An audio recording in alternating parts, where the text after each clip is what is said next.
नमस्कार विद्यार्थी मित्रांनो, BSc भाग 1च्या सेमिस्टर सेकंडमध्ये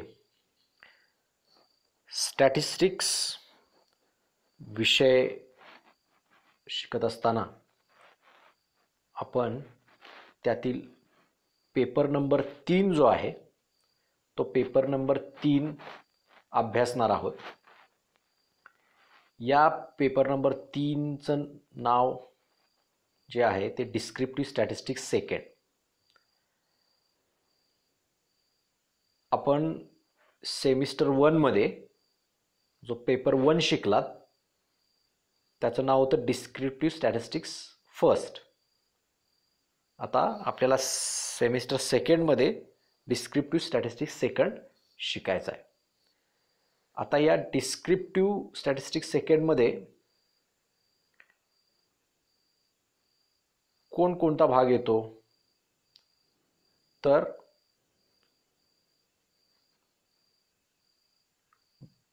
जसं की आपण सेमिस्टर 1 मध्ये डिस्क्रिप्टिव्ह स्टॅटिस्टिक्स फर्स्ट बघत असताना त्यामध्ये आपण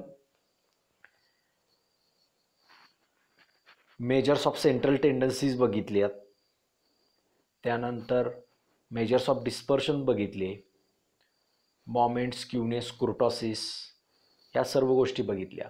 म्हणजे एकंदरीत तुमचा जो स्टॅटिस्टिकल डेटा आहे तो डेटा डिस्क्राईब करण्यासाठी जे जे मेजर्स तुम्हाला उपयोगी पडत आहेत ते मेजर्स तुम्ही डिस्क्रिप्टिव्ह स्टॅटिस्टिक्स 1 सेमिस्टर 1मध्ये बघितले.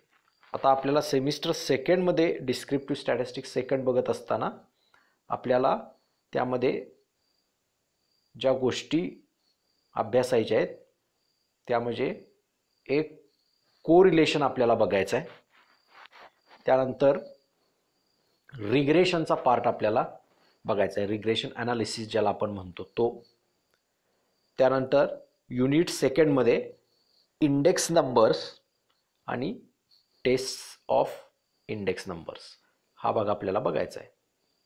आता या सिलेबसमधला आपल्या अभ्यासक्रमासाठी जो युनिट आहे तो युनिट नंबर 1 जो आहे तो अभ्यासक्रमासाठी आहे.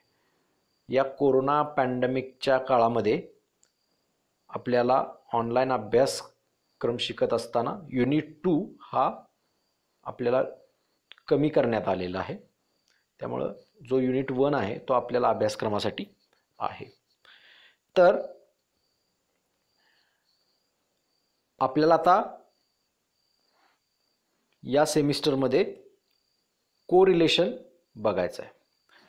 आता कोरिलेशन बघत असताना आपल्याला त्याच्या अगोदर ज्या गोष्टी आपण सेमिस्टर 1 मध्ये शिकलेलो आहोत त्या माहिती असणं गरजेचं आहे. आता सेमिस्टर भाग 1 सेमिस्टर पार्ट 1 मध्ये आपण काय केलं तर मेजर्स ऑफ सेंट्रल टेंडन्सी शिकलो. त्यामध्ये अरिथमेटिक मीन, त्यानंतर जॉमेट्रिक मीन, हार्मोनिक मीन, मेडियन, मोड, क्वार्टाइल्स, डेसाइल्स, पर्सेंटाइल्स ह्या पाहिल्या. मेजर्स ऑफ डिस्पर्शनमध्ये आपण range, quartile deviation, mean deviation, mean squared deviation, variance, standard deviation, coefficient of variation हा सगळा आपण भाग पाहिलेला आहे. त्यानंतर मोमेंट्स कसे काढायचे, स्क्यूनेसचे मेजर काय आहेत, कुर्टोसिसचे मेजर काय आहेत हे आपण बघितलं. ते इंटरप्रिट कसं करायचे ते पण आपण पाहिलेले आहेत. आता हा सगळा जो भाग आपण अभ्यासला, हा सगळा भाग अभ्यासत असताना आपण फक्त युनिव्हेरिएट रँडम व्हेरिएबलचाच विचार केलेला होता. म्हणजे एकाच कॅरेक्टर किंवा एकाच व्हेरिएबलवरची जी ऑब्झर्वेशन्स आहेत त्या ऑब्झर्वेशनसाठी आपण हे सगळे measures of central tendency, dispersion वगैरे कसं काढायचं ते आपण बघितलं. म्हणजे आपण ज्या ज्या वेळेला measures of central tendency define करत होतो त्यावेळेला तिथं आपण असं म्हणत होतो की let x1, x2, .xn be the observations from random variable x.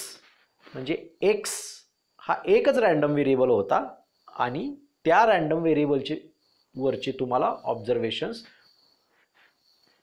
होते आणि त्या ऑब्झर्वेशनसाठी तुम्ही जे काय असेल ते measures of central tendency, measures of dispersion कसे कॅल्क्युलेट करायचे ते बघत होतो किंवा त्यासाठी कसे ते कॅल्क्युलेट केले जातात याचं आपण थिअरॉटिकल प्रॅक्टिकल नॉलेज घेतलेलं आहे. म्हणजे आपण सगळं जे बघितलेत आत्तापर्यंतचे जे मेजर्स ते सगळे युनिव्हेरिएट सेटअपमधले बघितलेले आहेत. तिथं आपलं फक्त एक आणि एकच व्हेरिएबल होतं. आता ज्या वेळा आपण कोरिलेशन बद्दल बोलतो तर कोरिलेशन म्हणजे दोन गोष्टींमधलं काहीतरी रिलेशन, त्याला आपण दोन गोष्टींमधला परस्पर संबंध, सहसंबंध असं म्हणू शकतो. आता कोरिलेशन अभ्यासत असताना दोन गोष्टींमधला आपल्याला सहसंबंध तपासायचा असतो. म्हणजेच त्या ठिकाणी तुम्हाला दोन गोष्टी गरजेच्या असतात. दोन गोष्टी म्हणजेच इथं दोन व्हेरिएबल्स तुम्हाला लागतात. म्हणजे दोन कॅरेक्टरिस्टिक्स वरचे ऑब्झर्वेशन्स तुम्हाला गरजेचे असतात. तर म्हणजेच कोरिलेशन बघत असताना आपल्याला जो डेटा गरजेचा असतो तो दोन व्हेरिएबलवरचा डेटा आपल्याला गरजेचा असतो. म्हणजे त्या प्रकारच्या डेटाला आपण कसला डेटा म्हणतो? बायव्हेरिएट डेटा आपण असं त्याला म्हणतो. म्हणजे फक्त एक आणि एकच व्हेरिएबलवरचा डेटा जर आपण घेत असू, ऑब्झर्वेशन्स घेत असू, तर त्याला युनिव्हेरिएट रँडम व्हेरिएबल म्हणायचं. का युनिव्हेरिएट डेटा असं सुद्धा आपण त्याला म्हणतो. परंतु जेव्हा आपण दोन कॅरेक्टरिस्टिक्स वरचा डेटा घेतो किंवा दोन व्हेरिएबलवरचा डेटा घेतो तर त्या डेटाला आपण काय म्हणतो? बायव्हेरिएट डेटा. मग कोरिलेशन ज्या वेळा आपण बघतो त्यावेळा आपल्याला असा बायव्हेरिएट डेटा असणं जिथं असतो तिथंच आपण कोरिलेशनसाठी जातो. म्हणजे दोन्ही जे ते व्हेरिएबल आहेत त्या दोन्ही व्हेरिएबलमध्ये काही परस्पर संबंध आहे का, दोघांचा एका वेळेला दोघांमध्ये एकामध्ये बदल झाला तर दुसऱ्यामध्ये काही बदल होतोय का, हे आपण कोरिलेशनमध्ये चेक करत असतो किंवा आपल्याला त्यामध्ये इंटरेस्ट असतो. म्हणून तिथं आपल्याला जो डेटा लागतो तो बायव्हेरिएट डेटा आपल्याला लागत असतो.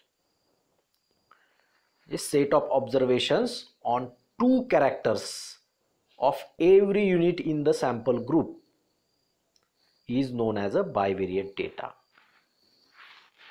For example, price and demand of the commodities.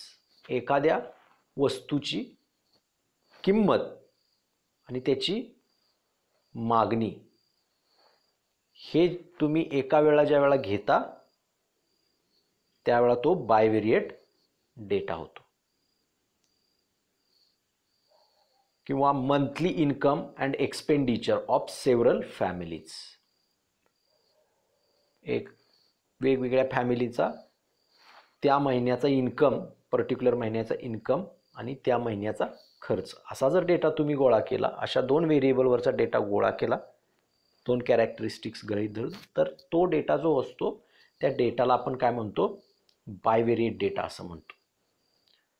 किंवा height of father and height of adult son for a number of family. अशा प्रकारचं जे डेटा सेट्स असतात त्याला आपण बायव्हेरिएट डेटा असं म्हणतो. मग ज्या वेळा असा आपला बायव्हेरिएट डेटा असतो त्यावेळेला आपला त्यामध्ये इंटरेस्ट असतो की ह्या दोघांमध्ये काही इंटर रिलेशन आहे का, किंवा एकाचा इफेक्ट दुसऱ्यावरती काय आहे का, एक चेंज झाला तर दुसऱ्यावरती काय बदल होतोय, ह्यामध्ये आपला इंटरेस्ट असतो. आणि that is nothing but the correlation. Show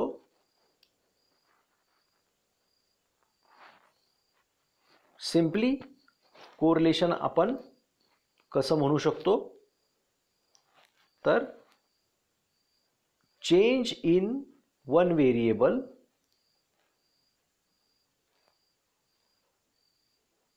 cause the change in corresponding other variable. असं ज्या वेळेला असतं त्यावेळेला आपण काय म्हणतो, these two variables are correlated. म्हणजे एका वेळेला दोघांमध्ये जे व्हेरिएशन येतं, चेंज येतो एका वेळेला, म्हणजे एकामध्ये चेंज झाल्यानंतर दुसऱ्यामध्ये चेंज होतो, that is both the variables vary together or covary असं त्याला आपण म्हणतो.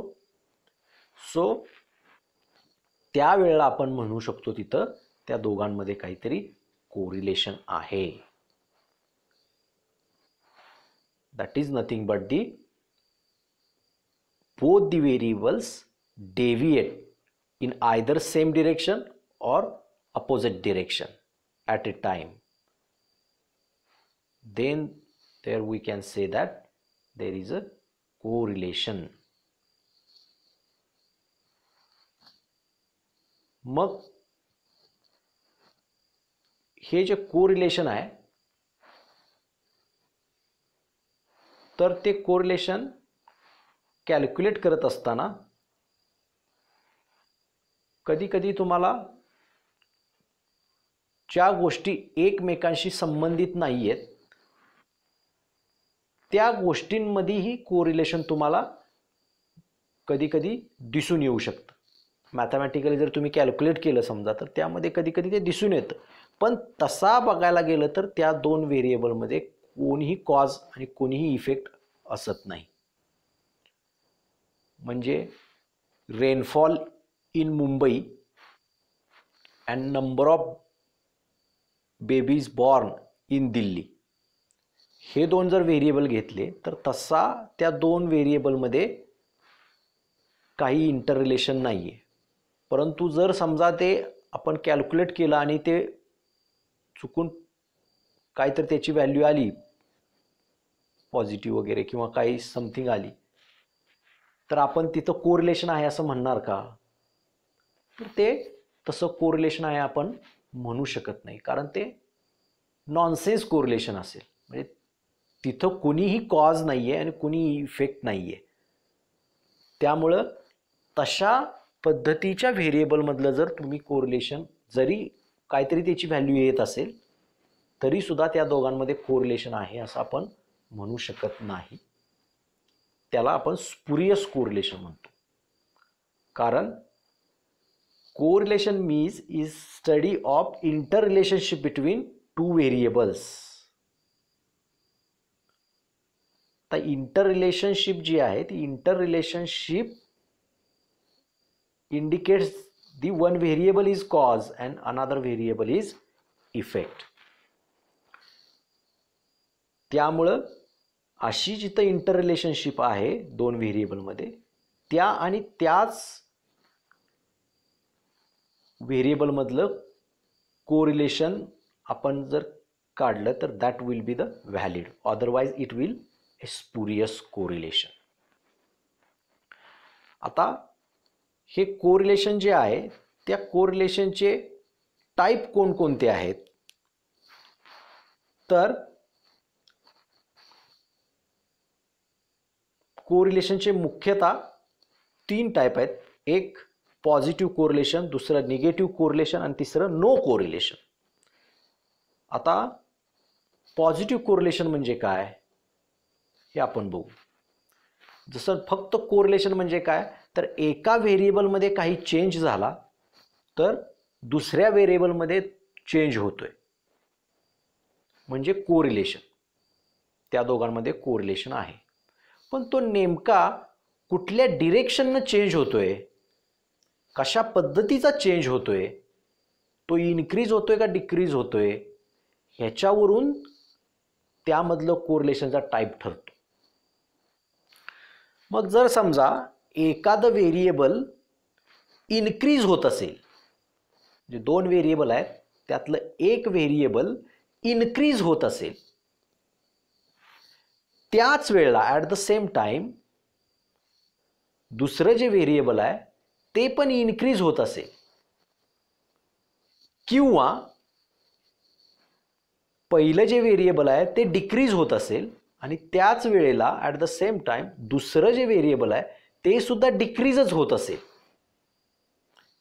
म्हणजे एकाच्या व्हॅल्यूमध्ये इन्क्रीज झाली तर दुसऱ्याच्या व्हॅल्यूमध्ये पण इन्क्रीज होते, आणि किंवा एकाची व्हॅल्यू डिक्रीज झाली तर दुसऱ्याची व्हॅल्यू पण डिक्रीजच होते, अशा पद्धतीची जिथे सिच्युएशन असते तिथं आपण काय म्हणू शकतो, there is a positive correlation. याचाच अर्थ both the variables deviate in the same direction. एका मार्गानंच दोन्ही व्हेरिएबलचं मार्गक्रमण होते असा अर्थानं आपण असेल तर तिथं आपण काय म्हणणार आहोत, there is a positive correlation. म्हणजे एकामध्ये इन्क्रीज झाली की दुसऱ्यामध्ये पण इन्क्रीजच व्हायला पाहिजे, एकाच्या व्हॅल्यूमध्ये डिक्रीज झाली तर दुसऱ्याच्या व्हॅल्यूमध्ये पण डिक्रीजच व्हायला पाहिजे, त्यावेळेला आपण म्हणणार तिथं काय, पॉझिटिव्ह कोरिलेशन आहे. So it is a type of a correlation. तर असे कुठले व्हेरिएबल्स आहेत ज्यामध्ये पॉझिटिव्ह कोरिलेशन आहे, तर income and expenditure of a family. म्हणजे तुमचा इन्कम वाढला तर तुमची खर्च करण्याची प्रवृत्ती पण वाढते, त्या प्रमाणातच तुम्ही खर्च करता.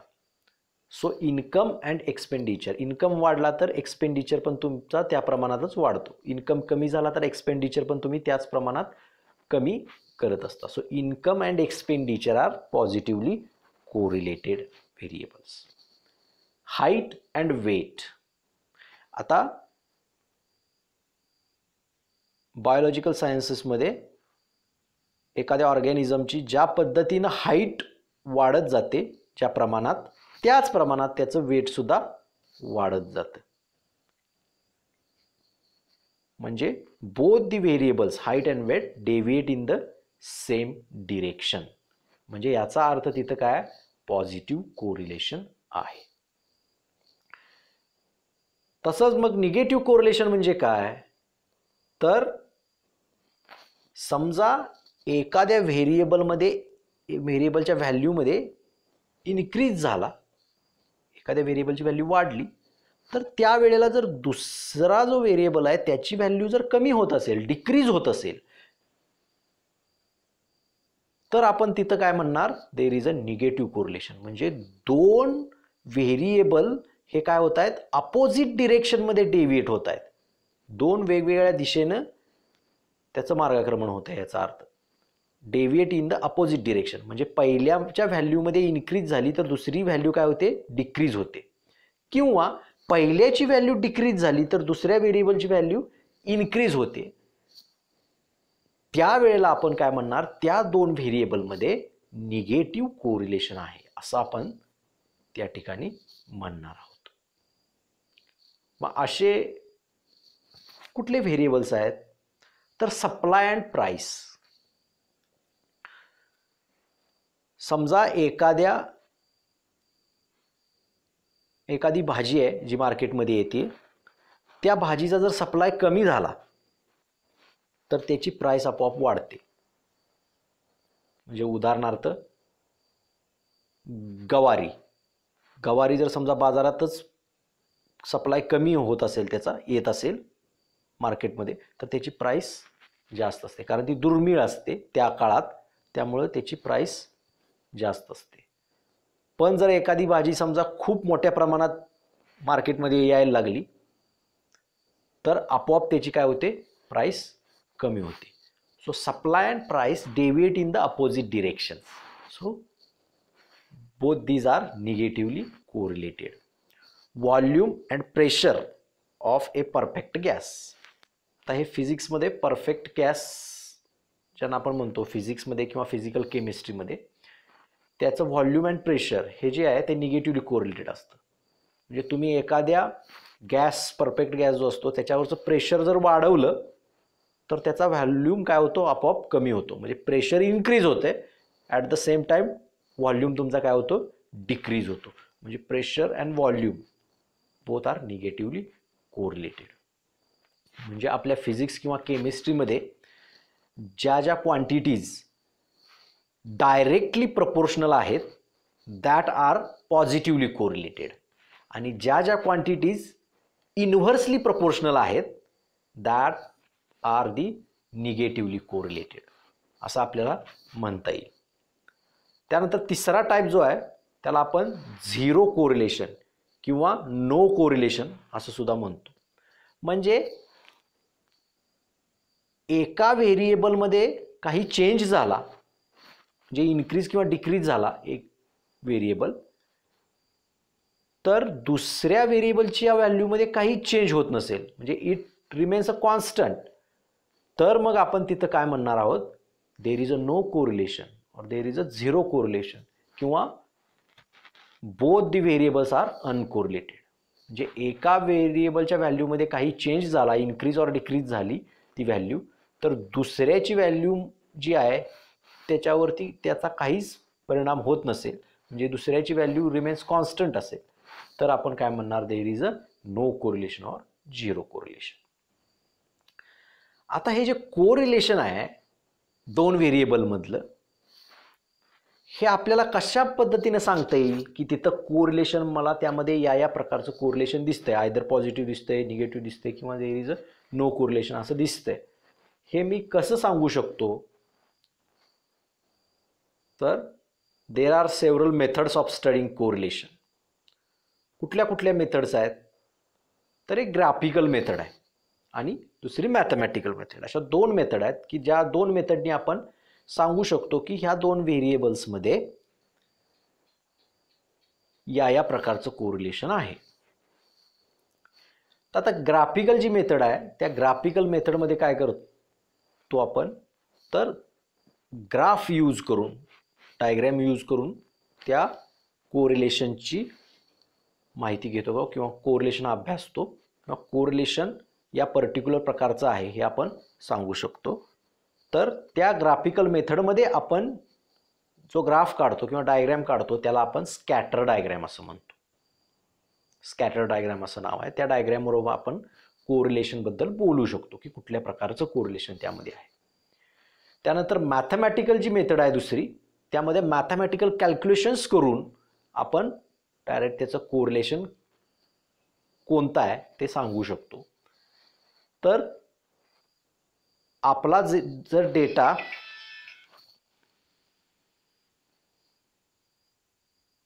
क्वांटिटेटिव्ह असेल, व्हेरिएबलमध्ये असेल, तर त्या डेटासाठी कार्ल पियर्सन्स कोइफिशियंट आपण काढतो आणि त्याच्यावरून काय करतो, तर कोरिलेशन आपण सांगतो. आणि जर डेटा क्वालिटेटिव्ह असेल, म्हणजे त्याच्यासाठी आपल्याला रँक असाइन कराव्या लागतात, त्याच्या व्हॅल्यूज मिळत नाहीत क्वालिटेटिव्ह डेटाच्या, त्याच्याबद्दल आपण रँकिंग करत असतो, त्या रँक्सवरून जो कोइफिशियंट काढतो त्याला आपण स्पियरमन्स रँक कोरिलेशन कोइफिशियंट म्हणतो. आणि त्याच्यावरून सुद्धा दोन ॲट्रिब्यूट्स मधला आपण काय करू शकतो, कोरिलेशन काय आहे ते सांगू शकतो. अशा पद्धतीनं ग्राफिकल आणि मॅथमॅटिकल अशा दोन प्रकारे आपण काय करू शकतो, कोरिलेशन सांगू शकतो की या पद्धतीचं कोरिलेशन इथं आहे. आता त्यातली जी ग्राफिकल मेथड आहे त्या ग्राफिकल मेथड नुसार कसं कोरिलेशन सांगणार, तर ती ग्राफिकल मेथडनुसार कोरिलेशन सांगायला आपण जी डायग्रॅम वापरतो त्या डायग्रॅमला स्कॅटर डायग्रॅम असं म्हणतात. आता स्कॅटर डायग्रॅम म्हणजे काय, तर scatter diagram is a simplest way to talk about the correlation. What kind of a correlation is there between the two variables? It is the simplest way. यामध्ये आपण काय करतो तर आपला जो बायवेरिएट डेटा आहे तो बायवेरिएट डेटा काय करतो तर बायवेरिएट डेटा तुम्ही काय करतो आपण तर XY प्लेन एक्स ॲक्सिस आणि वाय ॲक्सिस घेऊन काय करतो तो बायवेरिएट डेटाची जी ईच पेअर प्रत्येक पेअर जी आहे ती काय करतो आपण त्यासाठी पॉइंट प्लॉट करतो XY प्लेनमध्ये. जसे आपण ग्राफ काढताना पॉइंट प्लॉट करतो ना तसे XY प्लेनमध्ये आपण काय करतो त्या व्हेरिएबलचे पॉइंट प्लॉट करतो बायवेरिएट डेटासाठीचे. आणि त्या सगळ्या पॉइंट्स जे प्लॉट होतील XY प्लेनमध्ये त्या सगळ्या पॉइंट्सचं जे नेचर आहे त्या नेचरवरून आपण कोरिलेशन सांगू शकतो की या प्रकारचं कोरिलेशन त्यामध्ये आहे. The whole set of points taken together is called a scatter diagram. म्हणजे हे सगळे जे पॉइंट्स आपण प्लॉट केलेले आहेत ते सगळे पॉइंट्सना एकत्रित आपण स्कॅटर डायग्रॅम असं म्हणतो. आता ते पॉइंट्स कशा पद्धतीने स्कॅटर झालेले आहेत त्याच्यावरून आपण मग कोरिलेशन त्यामध्ये सांगणार. आता कशा पद्धतीने त्यामध्ये कोरिलेशन सांगू शकतो आपण काय यूज आहे स्कॅटर डायग्रॅमचा as a measure of correlation म्हणून. तर ते जे पॉइंट आपण प्लॉट केलेले आहेत ते प्लॉट केलेले पॉइंट त्यांचा पाथ कुठल्या डिरेक्शनला आहे त्याच्यावरून त्याचं कोरिलेशन ठरतं आयदर पॉझिटिव्ह किंवा निगेटिव्ह. त्याचा पाथ डिरेक्शन जर ते सगळे पॉइंट अपवर्ड डिरेक्शनमध्ये असतील फ्रॉम लेफ्ट टू राईट तर ते पॉझिटिव्ह कोरिलेशन म्हणणार. जर ते डाऊनवर्ड डिरेक्शनमध्ये असतील पॉइंट सगळे तर there is a negative correlation असं आपण म्हणतो. आणि त्या कोरिलेशनची डिग्री कशावरनं ठरते तर ते पॉइंट्स किती क्लोज आहेत एकमेकांशी त्याच्यावरून त्याची डिग्री ठरते. म्हणजे परफेक्ट कोरिलेशन आहे का किंवा हाय डिग्री कोरिलेशन आहे का किंवा लो डिग्री कोरिलेशन आहे का किंवा त्यामध्ये कोरिलेशनच नाही. हे जे ठरतं ते पाथ ऑफ पॉइंट्स वरून त्याची डायरेक्शन ठरते. आणि डिग्री कशावरून ठरते तर closeness of that points to some line. त्यामध्ये पॉइंट्समधून जर आपण एखादी लाईन काढली त्या डिरेक्शननी ज्या डिरेक्शनला ते पॉइंट सगळे दिसत आहेत जात आहेत असे तर त्या लाईनशी सेंटरच्या लाईनशी किती क्लोज आहेत ते पॉइंट तर त्याच्यावरून त्याची डिग्री ठरते.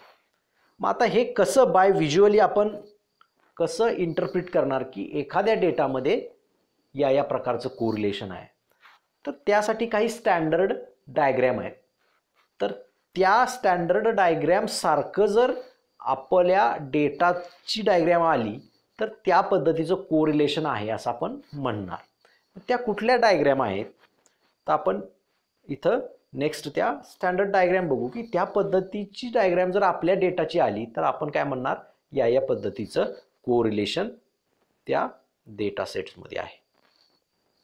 आता इथं फिगर 1 मध्ये बघा तर सगळे पॉइंट काय आहेत अपवर्ड डिरेक्शनमध्ये आहेत from left bottom to right top upward डिरेक्शनमध्ये आहेत. And all points are in the straight line. सगळे पॉइंट एका स्ट्रेट लाईनमध्ये आहेत आणि अपवर्ड डिरेक्शनमध्ये आहेत. तर मी मगाशी सांगितल्याप्रमाणे स्कॅटर डायग्रॅमवरून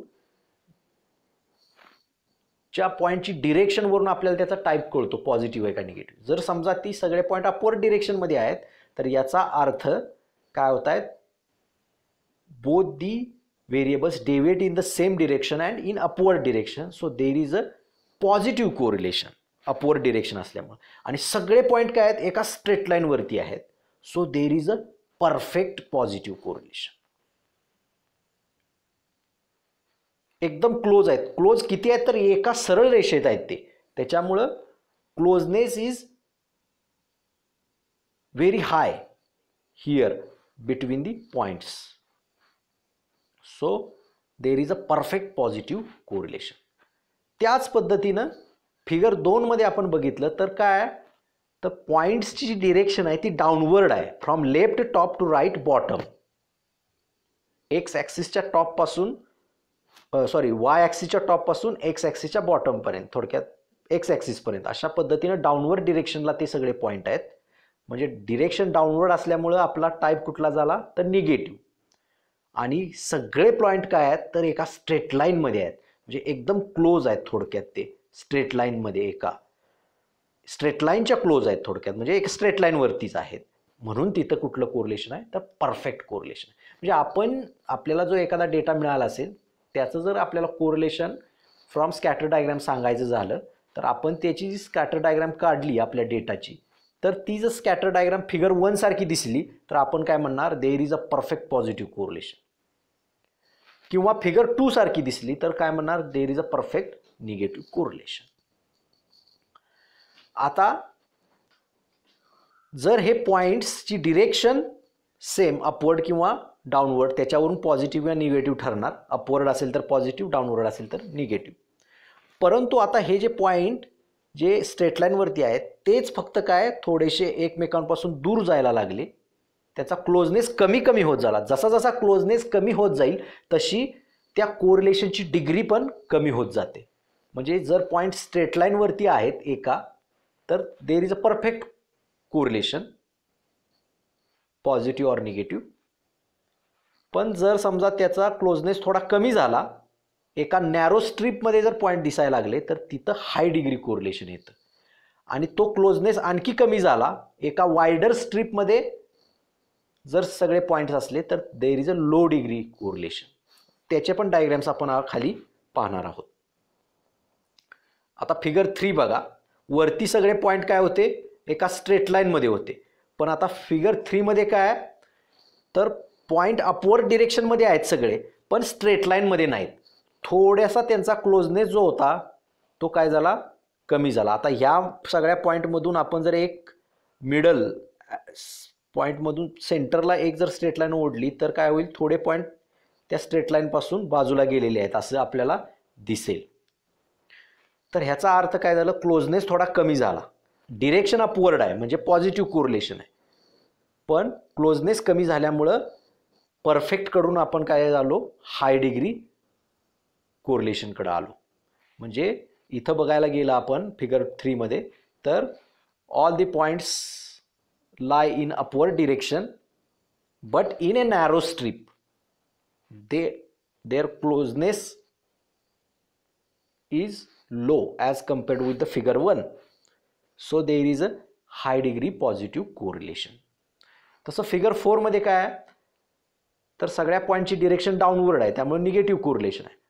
परंतु परत इथं काय आहे तर त्यांचा क्लोजनेस आहे तो कमी झालेला आहे ॲज कम्पेअर टू फिगर 2. ते जे फिगर 2 मध्ये स्ट्रेट लाईनमध्ये सगळे पॉईंट्स होते त्याच्याऐवजी इथे एका नॅरो स्ट्रीपमध्ये आहेत, परंतु डाऊनवर्ड डिरेक्शनमध्ये आहेत, from left top to right bottom पर्यंत. So there is a high degree negative correlation. आता हाच क्लोजनेस अजून कमी झाला, वाढला. क्लोजनेस अजून एकमेकांपासून पॉईंट दूर जायला लागले तर हाय डिग्रीकडून आपण लो डिग्रीकडे जातो. आणि डिरेक्शनवरून पॉझिटिव्ह किंवा निगेटिव्ह ते ठरतं.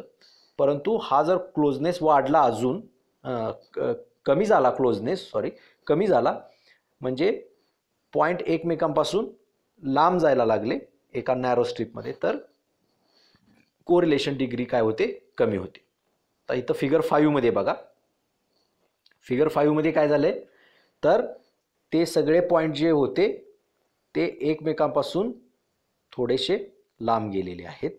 आता ह्या सगळ्या पॉईंट्सची डिरेक्शन आहे अपवर्ड, त्यामुळे अपवर्ड डिरेक्शनला सेंटरमधून आपण जर स्ट्रेट लाईन ओढली तर सेंटरपासून हे जे पॉईंट आहेत ते थोडेसे लांब अंतरावरती आहेत. म्हणजे त्यांचा क्लोजनेस जो आहे तो क्लोजनेस कमी झालेला आहे. जवळजवळ होते ते जवळीकता त्यांची कमी झालेली आहे, जे दूर गेलेले आहेत ते एकमेकांपासून. म्हणजे देर is a low degree positive correlation. Low degree for त्यांच्या क्लोजनेसवरून ठरली, क्लोजनेस काय झाला, कमी झाला, अंतर वाढत गेलं याचा अर्थ एकमेकांपासूनचं, किंवा एकमेकांपासूनचं म्हणण्यापेक्षा एका जी सम आपण स्ट्रेट लाईन त्या सेंटरमधून काढली तर त्या स्ट्रेट लाईनपासून ते जास्त अंतरावरती आहेत, म्हणजे एका नॅरो स्ट्रीपमध्ये वायडर स्ट्रीपमध्ये आहेत आणि अपवर्ड डिरेक्शनमध्ये आहेत, त्यामुळे देर is a low degree positive correlation.